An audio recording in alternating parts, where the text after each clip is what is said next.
नमस्कार मित्रांनो, मी बापू बिडकर आणि मराठी दरबार या आपल्या यूट्यूब चॅनलमध्ये आपले मनापासून स्वागत आहे.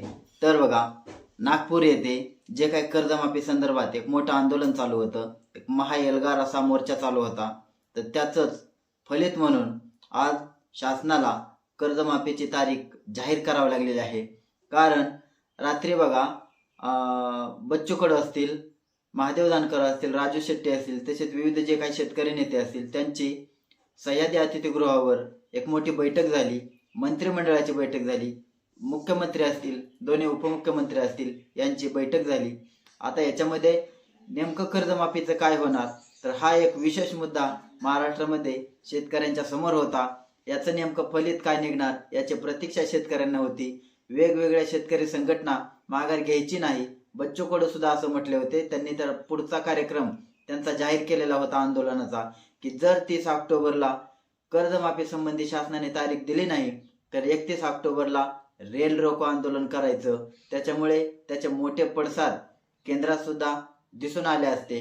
परंतु ज्या वेळेस आंदोलनाची धग हे शासन ओळखत असतं आणि हे आंदोलन खूप मोठ्या वळणावर जाऊ शकतं, खूप मोठा पेट घेऊ शकतं, याची कल्पना राज्यकर्त्यांना आली असावी. शेतकऱ्यांचा उद्रेक जो काय आहे तो त्यांनी पाहिला असावा आणि त्यालाच अनुसरून त्यांनी आजचा जो काही कर्जमाफीचा कार्यक्रम आहे तो जाहीर केलेला आहे. तर बघा, 30 जून 2025 पर्यंत कर्जमाफीची जी काय अंतिम निर्णय आहे तो घेतला जाईल हेही त्यांनी सांगितलेलं आहे. परंतु याच्यामध्ये बघा, 30 जून पर्यंत 100% कर्जमाफी होईल असंही मुख्यमंत्री यांनी सांगितलेलं आहे. आता याच्यामध्ये मुख्यमंत्र्यांनी काय सांगितलं, की कर्जमाफी करण्यासाठी आम्ही अगोदरच जो काही कार्यक्रम जाहीर केला होता, जी काय आम्ही तुम्हाला कमिटमेंट केलेली होती त्याच्याशी आम्ही कुठेही मागे हटलेलो नाही. कर्जमाफी ही योग्य वेळ आल्यानंतर करू. आणि त्यांनी असं सांगितलं की त्याच्यावरती एक समिती सुद्धा काम करत होती.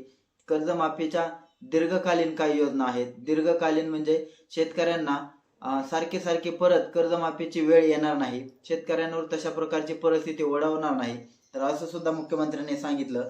आणि त्याचसाठी जे काय मित्राचे अध्यक्ष आहेत, मित्राचे जे चेअरमन आहेत डॉक्टर प्रवीण परदेशी यांच्या अध्यक्षतेखाली आता शासनाने एक समिती तयार केलेली आहे. आणि ती जी समिती आहे ती समिती एप्रिल महिन्याच्या पहिल्या आठवड्यात त्या समितीने हे जे काम आहे ते आता पूर्ण करायचं आहे. आणि एप्रिल महिन्याच्या पहिल्या आठवड्यात काम पूर्ण केल्यानंतर 3 महिन्यांच्या आतमध्ये राज्य शासनाने त्यावरती निर्णय घ्यायचा आहे.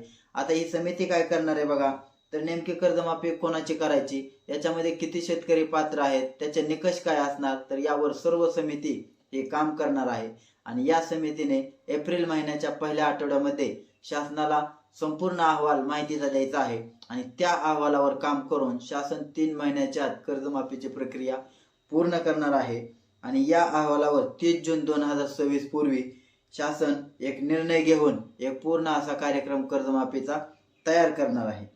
त्यानंतर मुख्यमंत्र्यांनी असंही सांगितलं की आता जी काही शेतकऱ्यांना आपण मदत देत आहोत, आता शेतकऱ्यांना प्रत्यक्ष त्यांच्या खात्यात जाण्याला एक मदत हवी आहे. कारण त्यांच्या रब्बीची असेल किंवा इतर बी बियाण्याचं काम असेल ते आता त्यांना करायचं आहे.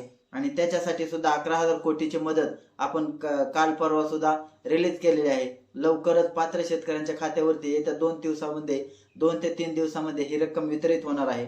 आणि त्यानंतर अजून 1500 कोटी रुपयांची सुद्धा तरतूद केलेली आहे. त्याच्यामुळे जी काय आता अतिवृष्टी असेल, पूर असेल, याच्यामुळे जे काही शेतकऱ्यांचं नुकसान झालेलं होतं त्याच्या मदत देण्याची प्रक्रिया चालू आहे.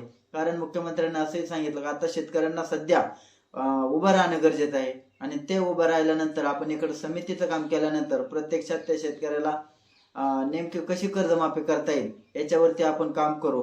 आणि त्याच्यावरती काम आल्यानंतर जे कोण पात्र शेतकरी असतील त्यांना आपण याविषयी कर्जमाफी करू. आता यामध्ये काल शेतकरी नेते असतील, बच्चू कडू यांनी असं सांगितलं होतं की धनदांडग्यांना कर्जमाफी नको, आमदार असतील, खासदार असतील, निवृत्तीवेतनधारक असतील, अशा शेतकऱ्यांची कर्जमाफी करू नका. परंतु जे खरंच गरजवंत आहेत, ज्यांना खरंच कर्जमाफीची गरज आहे, अशा शेतकऱ्यांना कर्जमाफी देणं गरजेचं आहे. त्यामुळे शेवटी त्यांनी असंही सांगितलं की याला शासन जेवढंच मंत्रिमंडळ समाधानी आहे तेवढंच जे काही शेतकरी संघटनेचे शिष्टमंडळ गेले होते ते सुद्धा याला समाधानी आहेत. आणि लवकरच हे आंदोलन सुद्धा आता थांबवलं जाईल असं सुद्धा बच्चू कडू यांनी सांगितलं.